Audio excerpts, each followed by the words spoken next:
এই যে এই অস্ত্র যে বিক্রি করতে এসেছেন তার সঙ্গে বা সেনেটরের সঙ্গে তার সম্পর্কটা কি, এবং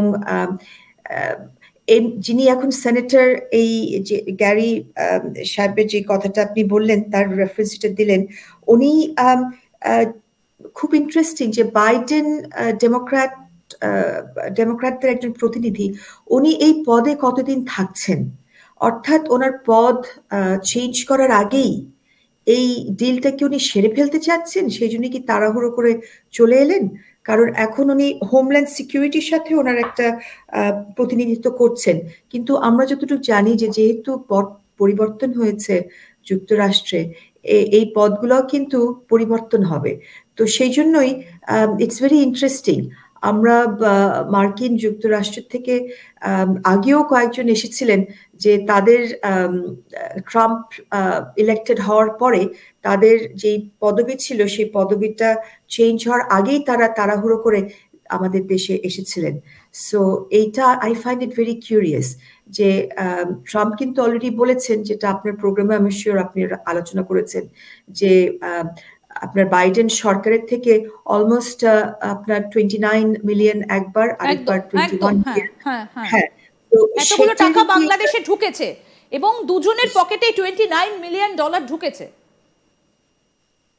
তো সেই জিনিসটাই আমরা বোঝার চেষ্টা করছি যে তাদের যে একটা নীল নকশা ছিল, সেই নীল নকশাটা বাস্তবায়ন হওয়ার জন্য কি তারা খুব তাড়াতাড়ি, বাইডেন অ্যাডমিনিস্ট্রেশনের যারা প্রতিনিধি তারা বাংলাদেশে আগেও এসেছিলেন, যেটা বললাম, আপনি নামগুলো নিজেই বুঝে নিতে পারবেন বা আপনার দর্শকরাও বুঝে নিতে পারবে, এবং এরাও কি তাই সেই পরিকল্পনারই অংশ হিসেবে বাংলাদেশে এসছে কিনা, কারণ এগুলো কিন্তু চেঞ্জ হওয়ার সম্ভাবনাটা খুবই বেশি এবং এটা হওয়াটাই স্বাভাবিক যখন নতুন সরকার এসছে আমেরিকায়। একদম, আপনি যখন নামগুলো বলছেন সেই নামগুলো আরেকবার যদি আপনি রিপিট করেন তাহলে এটা দর্শক যারা এই মুহূর্তে জয়েন করেছেন তাদের বুঝতে সুবিধে হয়।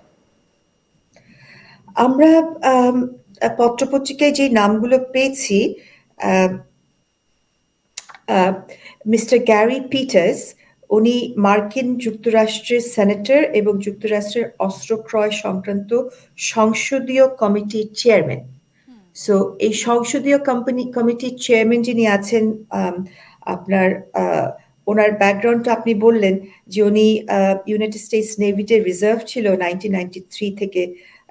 হি সার্ভ মোর দেন 10 ইয়ার্স আপনার ন্যাশনাল গার্ড বেসে, ইনক্লুডিং নেভাল মোবাইল ব্যাটালিয়ন, এবং হোমল্যান্ড সিকিউরিটির সাথেও উনি এখন প্রতিনিধিত্ব করছেন তাদের ইন্টারেস্ট। তো আমরা জানি যে এগুলো কিন্তু ওনার টেনিওরটা কতদিনের, এবং এই টেনিওরটা বোধহয় শেষ হতে যাচ্ছে, তার আগেই উনি এসে এই কাজটা সেরে ফেলতে পারছেন কিনা। তার সাথে আছে মিস অ্যালিসন এলিজাবেথ গ্রিন, উনি মার্কিন যুক্তরাষ্ট্রের সেনেটর সফর সঙ্গী। তারপর আছে মিস্টার আলী ইয়াদ ইয়াকুব, ওনার বিষয়টা উনি কিভাবে সফরসঙ্গী হলেন, ওনার এটার সঙ্গে সম্পৃক্ততা কি, এটা কিন্তু আমাদের গ্যারি পিটার্সের যে বাংলাদেশে আসা, তার সঙ্গে মোহাম্মদ ইউনূসের সম্পর্কটা কোথায়, আমি এটা একটু আপনার কাছে জানতে চাইছিলাম। এটা তো আমাদের সকলের কাছে একটা মিস্ট্রি, এই সম্পর্কটা আদৌ কি, এটা তো আমাদের সকলের কাছে মিস্ট্রি। কিন্তু আমরা দেখছি যে আপনার ডেমোক্র্যাট এবং বাইডেন অ্যাডমিনিস্ট্রেশনে যারা, বাইডেনের সময় উনি সেনেটর হয়েছিলেন, কারেক্ট, সেই কথাটাই বলছি যে বাইডেন অ্যাডমিনিস্ট্রেশনের সাথে যে একটা আমরা যেটা দেখছি, যেটা প্রতীয়মান দৃশ্যমান হচ্ছে, যে বাইডেন অ্যাডমিনিস্ট্রেশনের সঙ্গে যারা ছিল তাদের সঙ্গে doctor Yunus is extremely close, এবং আপনার ক্লিনটন ফাউন্ডেশনের সঙ্গেও তার একদম, এবং বাইডেন চাইছিলেন যে পুরো বাংলাদেশের যে সেন্ট মার্টিনটা রয়েছে সেটা নিজেদের দখলে নিয়ে নিতে, যেটার জন্য হাসিনা তিনি বাধা দিয়েছিলেন এবং তিনি সেটা হতে দেননি। এবং তারপরেই আমরা যেটা জানতে পারি যে বাইডেনই তিনি এর পেছনে রয়েছেন, হাসিনাকে সরানোর জন্য অনেকাংশে বাইডেনের একটা অভিসন্ধি, একটা ষড়যন্ত্র ছিল, যেটা মোহাম্মদ ইউনূসকে সামনে রেখে তিনি সেটা করেছেন। এবার তারই একজন রিপ্রেজেন্টেটিভ তিনি বাংলাদেশে আসছেন, এসে বসে রয়েছেন, এবং তার একটা মিলিটারি ব্যাকগ্রাউন্ড রয়েছে। তাহলে আপনাকে যেটা বললাম যে মিলিটারি ব্যাকগ্রাউন্ডটা, যেটা খানিকক্ষণ আগে আপনাদেরকে বললাম যে তিনি নেভিতে জয়েন করেছিলেন 1993-তে অ্যাট দ্য এজ অফ 34, মানে তার যখন 34 বছর বয়স ছিল তিনি তখন জয়েন করেছিলেন 1993-তে ইউনাইটেড স্টেটসের নেভি রিজার্ভ তিনি ছিলেন এবং তিনি 10 বছর সেখানে সেলফ্রিজ এয়ার ন্যাশনাল গার্ড বেসে তিনি কাজ করেছেন, ইনক্লুডিং নেভাল মোবাইল কনস্ট্রাকশন ব্যাটালিয়নে। এবং তার মানেটা দাঁড়ায় যে উনি কিন্তু রেডার সম্পর্কে অনেক কিছু জানেন, মানে অনেক কিছু জেনে যে তিনি বাংলাদেশে এসেছেন, শুধু যে অস্ত্র বিক্রি করতে এসেছেন সেটা ভাবার কিন্তু কারণ নেই। কারণ বাইডেনের এক্ষেত্রে একটা ইচ্ছে ছিল যে রংপুর যে জায়গাটা রয়েছে সেখানে যে রেডার লাগানোর একটা ইচ্ছে কিন্তু ছিল, এবং যেখান থেকে চীন এবং উত্তর কোরিয়াকে একসঙ্গে মনিটর করা যাবে এবং সব দিকে নজর রাখা যাবে আপনাদের, এবং যিনি এসেছেন তার সেই নলেজটা আছে। এটা কোনো কাকতালীয় ব্যাপার নয়। আপনাদেরকে আরেকটা তথ্য জানিয়ে রাখি যে পাকিস্তান থেকে আইএসআই এর বেশ কয়েকজন অফিসার এসেছিলেন এবং সূত্র মারফত আমরা জানতে পেরেছিলাম যে তাদের সঙ্গেও কিন্তু এই রেডার বসানো নিয়ে একটা কথা হয়েছিল, এবং এই রেডার বসিয়ে মোহাম্মদ ইউনূস কিন্তু অনেকটা অংশকে নিজেদের হাতে আনার চেষ্টা করছিলেন।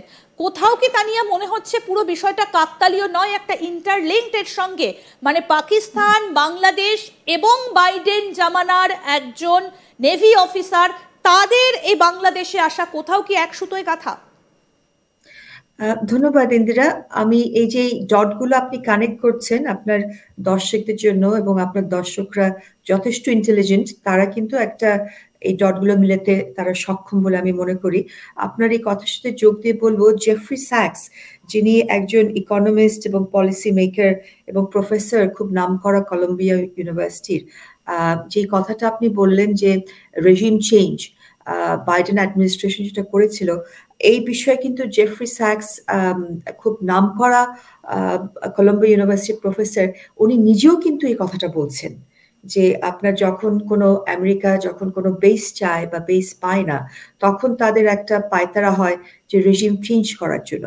এবং জেফ্রি স্যাক্স যেটা আমাদেরকে সতর্ক করে দিচ্ছেন এবং বলছেন যে রেজিম চেঞ্জ করার পরে কিন্তু এখানে আপনার ইসলামিস্ট এবং জঙ্গিবাদ এটাকে টেক ওভার করে, এটার কোনো আপনার অর্ডার বা গভর্নেন্স কিন্তু থাকে না। কারণ এটা প্রতিবারই এটা আমেরিকান ডিপ স্টেট করছে, তারপরে তারা খেলাটা হারিয়ে যাচ্ছে নাকি তারা ইচ্ছা করেই এটা করাচ্ছে যে আপনার ইসলামিস্টদের হাতে জিনিসটা তুলে দিচ্ছে। পৃথিবীতে কিন্তু এই আপনার জঙ্গিবাদ, মনে করেন তালিবান যদি প্রথম তৈরি হয়ে থাকে, তার আগে তো আমরা এরকম জঙ্গিবাদ কখনো দেখিনি। এটার পেছনে ইনভেস্ট কারা করেছিল? ফরাসি পার্লামেন্টে কিন্তু এটা নিয়ে প্রথম আলোচনা হয়েছিল যে আপনার মুজাহিদিনদেরকে ফাইট করার জন্য তালিবান কিন্তু তৈরি করেছিল